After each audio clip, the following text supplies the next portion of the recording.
پیامبر علیه السلام در سخنهای بهترین خود می‌فرماید: ای امتان من، ای پیروان من، آیا شما را دلالت به یک دعای نکنم که اگر غم داشته باشید غم شما را برطرف میکند، مشکلات داشته باشید مشکلات شما را آسان میکنند؟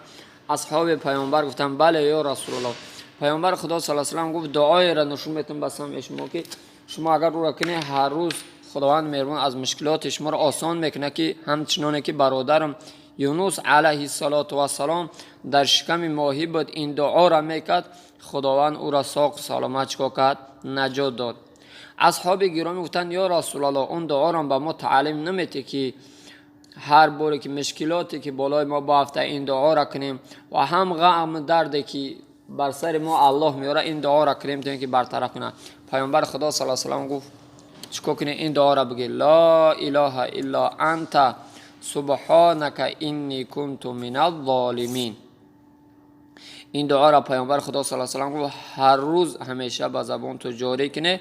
خداوند متعال به سبب این دعا مشکلات شما را آسان میکنه، غم درد شما را برطرف میکنه، چگونه که از مشکلات یونس برادر ما خداوند مهربان نجات داد.